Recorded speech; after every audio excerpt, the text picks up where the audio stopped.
laki niyan eh. Ay, ang taba. Ay, pumasok sa puwet ni Eko. Ay, ito! Ay, sarap. Ba't ganun iba yung amoy ng limatic mo? So guys, start ng hike namin. Dito kami sa may Mount Makiling. Kasama namin si Kuya Louie. So tara, let's go. Station 1. Baka na di matik. Kuya, ang ganda ng wood. Street. So hello guys, 6 AM tayo nag-start ng hike. And dito yung dinaanan natin, which is yung tinatawag nilang Makiling Eco Trail or Makiling Trail, basta yan. So dito tayo nag-entry sa UPLB at ano tayo, back trail, so hindi pa kasi open yung traverse yung mula Santo Tomas papuntang UPLB.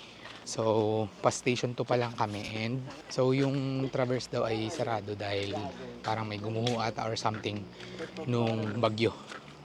So kung akit kayo ng Mount Makiling, back trail lang ang magagawa ninyo. Pwede kayong mag-entry ng Santo Tomas, pwede rin kayo mag-entry dito sa may Makiling or sa UPLB. So tara. The country, yes. So guys, andito na kami sa Peak 2 and ito yung mga kasama ko. Yan. Station 2. So kasama natin si Limiho, saka si Teacher Eko at ang aking pinakamagandang asawa. Sino yung hindi maganda? At si Sir Louie. Yan. Sir Louie, hi ka naman dito sa vlog natin. Eh, diba?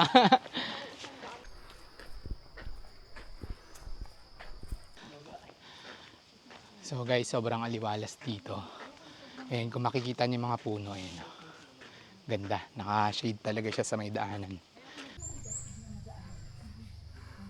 So guys, nung bumagyo daw, yung part na yan is na landslide and hindi na nila tinanggal. Dahil yung puno ay buhay pa. So, isang lane na lang yung dinadaanan.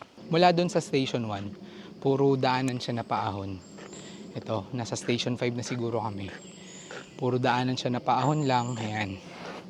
So, kinukwento nga kanina nung guide namin na si Kuya Louie na may mga limatic nga daw dito. Which is yung mga kumakapit na leech. Tapos sinisip-sip niya yung dugo. Ingatan lang daw namin na wag mapunta sa mata. Dahil yun nga daw ang unang pinupuntiran ng mga limatic.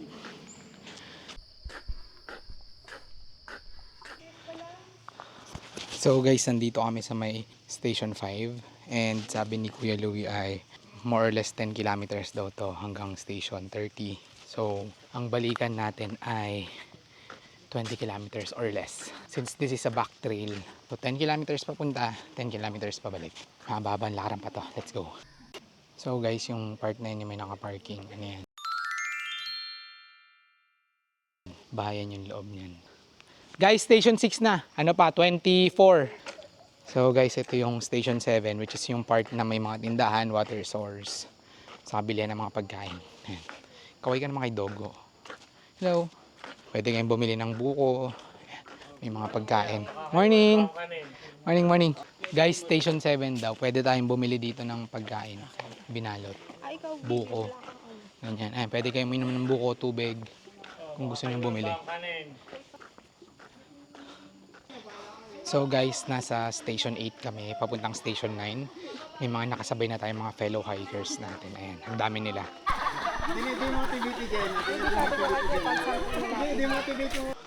Papunta na kami from Station 10 to 11. Papunta na tayo Aguila Base. Guys, after sa may Aguila Base, doon na mag-start yung pinaka-trail. So wala nang patag na ganito. Ayan. So doon na mag-start yung pinaka-trail talaga ng Mount Makiling.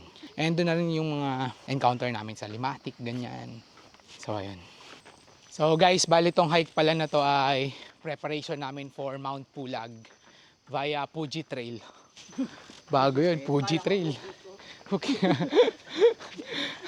So guys, update lang sa trail. So from Station 9 to 11, medyo mahaba siya. Yung ahunan sa daanan, medyo mas matarik na. Medyo madulas na din, so careful lang. And ngayon ay approaching na tayo sa Station 11. Magpapahinga muna tayo.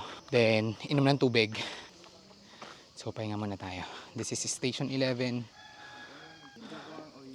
Dito na yung end nung daanan. So dito tayo, Aguila Base. Pahinga tayo kahit mga 5-10 minutes. So baby ano tayo? More or less 5 kilometers. 5.5. Tapos na Hi. ang patag.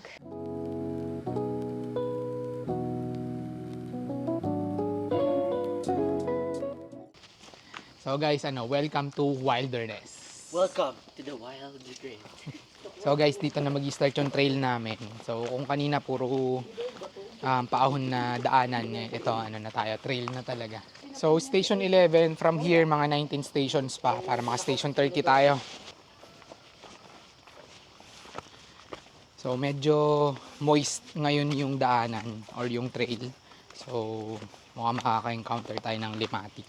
Ito may pinapakita si kuya dito. Ay, sarap niyan, oh. Ay, nung sinigop na si Kuya. Wala, namumuta na si Kuya. Basta pag nakadikit siya kagad, pipitikin lang. Ididikit daw ni kuya yung limatic ko. Kuya, dito mo nga lagay. Ay, ayoko yun, laki niyan eh. Ayoko yung laki niyan. Ang laki niyan eh. Ito yung pinakamalaki. Gusto ko yung May manipis malaki pa lang. yata rito eh. Ang laki. Ay, ang taba. Ay, pumasok hindi sa na- puwet ni Eko. Ay, ay. Gusto ko sana yung dito kaso. Ang laki nun, baby. Malalaki yung ganito. Wag yan, wag yan. Huwag ka pa. Wala ka nilimatic. Pakita mo nga ito.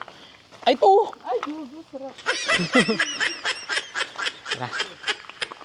Ayun guys, may water source pala dito guys. Between station 11 to 12. Ayan.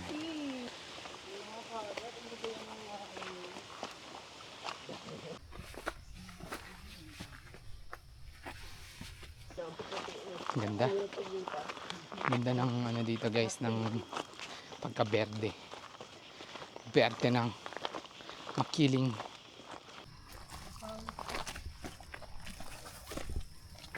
Panchuana. Sabi mo wala sa Tijuana? So guys, dito rin pala makakita tayo ng Rafflesia panchuana na kasing amoy ng itlog na eko. So yun yung buds niya. Yun yung kulay black. Ayan, ayan siya guys. Yung Rafflesia. So bawal daw hawakan. Pwede, patayin. So guys, yung parang black kanina, yun yung parang pod ng flower na Rafflesia. So, ngayon daw hindi siya namumunga or hindi siya nagbo-bloom dahil ang blooming season niya ay March to April, ganyan daw. So, na tayo pa, station 14 na tayo, update, wala 15 na pala. Wala pa tayong limatic. Ayun, meron na tayo isa. Ayun hindi natin tatanggalin. Uy, tanggalin mo. Woohoo! Baby, baka umano sa itlog mo. Oo nga no. Sayang.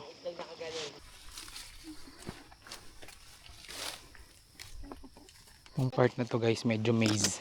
Siguro nagbagsakan yung puno dito nung bumagyo. So ayan, nagkaroon siya ng panibagong trail or harang sa trail. So ito, kailangan natin yung mako. Oops, ya. Ay, yuko talaga pala. Yuko. Hanggang mamaya, ayan. Mag-enjoy ka lang dyan. Sarap po. Let's go ulit. Maliit lang naman siya. So, tingnan natin gano'n siya kalaki. Okay, mingay. Ayun na, sama ko.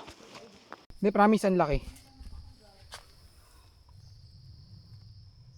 So, guys, station 18 na kami. And, nakakarami na kami ng limatic. Pero, wala naman kumakapit sa amin ng matagal. I mean, wala pa nakakasipsip ng dugo. So, agad namin siyang napipitik. And honestly, hindi mo siya mararamdaman pag nandyan na siya. So, kailangan visual talaga. Makikita mo siya. Iiwasan nyo lang yung kayo sa mga dahon kasi sa dahon sila nakakapit. So, kunwari, ganyan. So, iwasan nyo lang yung madidikit yung ganyan kasi lilipat sila sa inyo. So, kahit maaari, huwag kayong didikit sa dahon. Ganyan lang, ayun. So, guys, may nadaan lang kami dito. Landslide. Ayun o. Laki.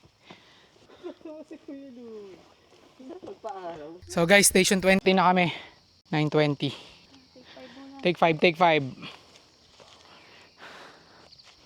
Dingdong muna tayo.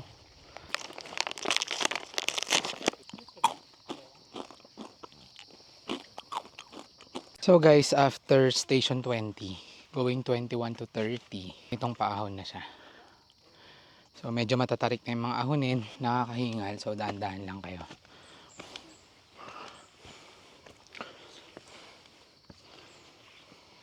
So guys, approaching kami sa station 23. Ang theory ko, from 20 to 30, 100 meters na lang siya. So let's see kung ilan yung 23 to 24. 28, 78 lang to. Ang theory ko, yung 20 to 30, 100 meters lang halos. 1 kilometer na lang siya. Kaso medyo matarik na siya, puro pa ganyan na siya. Medyo matarik lang guys.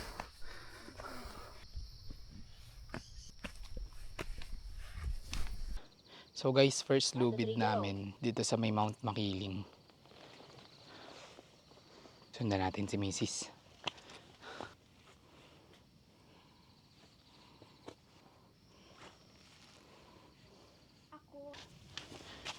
Ba't kayo naglubid?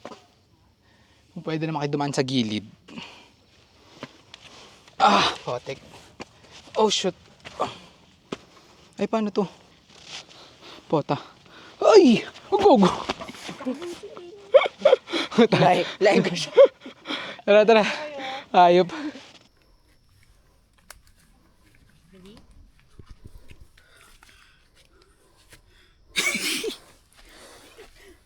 What number? 2. 2, One more.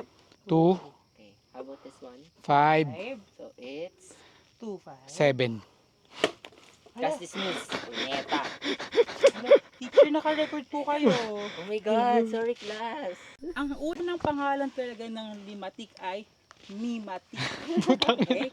Dahil nagbabago. At dynamico ang ating lingwahe nung unang Okay. panahon nung sinakap tayo ng mga Spanish. no, sagot na sagot. Lebanon, Mga Lebanese. mga Lebanese, okay? Kaya lematik Ah. from Lebanese, okay? Kaya.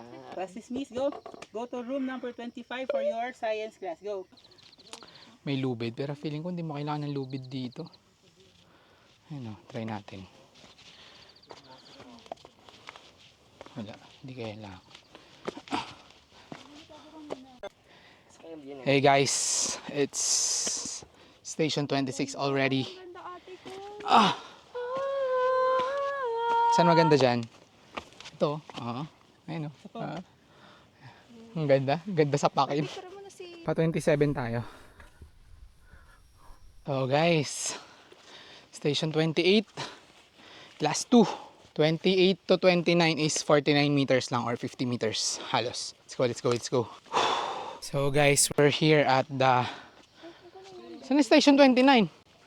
So guys, approaching tayo sa station 29. We're hiking for almost 4 hours na. Andito na tayo sa station 29 and ang Mount Makiling ay merong 30 stations. So last station na to guys. Nakalagay dito station 29 to station 30 is 70 meters na lang. So hindi na natin papanin yung video. So samahan nyo kami sa may station 30. Ayan. 29. Let's go. So ito na yung daan papuntang station 30. Malilim naman siya. This is the last ascend going to station 30, which is station 30 is the summit. So guys, nagpicture lang tayo and tara, continue na tayo sa station 30. Go, go,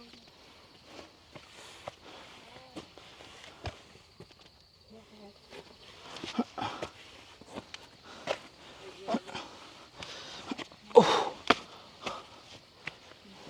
Baby, pag nakapunta ka talaga ng pulag, wala ating mossy forest na to. Yung tinatawag ng medyo mossy forest. Uy, ganda. Ayan, Tagelo. So, I think we're approaching ano na, Approaching San Tomas Mission. station 30. So, ay, ito. Wala na ako. Wala, ito na yung summit. Isin ako. Sige. Ito na yung summit guys. Feeling ko. This is it. Ay, station 30 na nga. So, galing ka to station 29. Wala nang 5 minutes. So, ito guys. Yes, we're here at station 30. The summit! Oh, Kudos for reaching peak 2. Congrats. Yeah, 0 meters na oh. Thank you. wow! Station 30. Good Ano job, to? Summit number congrats. 10? 11? 10. Summit number 10. Ang 11 natin ay, nyo ay, Ang 11 natin ay Arayat next week. Tapos, ang 12 natin ay Pulag by Akiki. Yes. Sa December, huwag na tayo makyat. Mag-chill na lang tayo. camping lang tayo. So guys, official time natin is 4 hours. 4 hours, 18 minutes. We have 10,087 elevation gain and 10.43 kilometers from station 1 to station 30. So dito muna kami at magpapahinga tapos kakain muna. Then bababa na kami. Thank you guys. Bye-bye.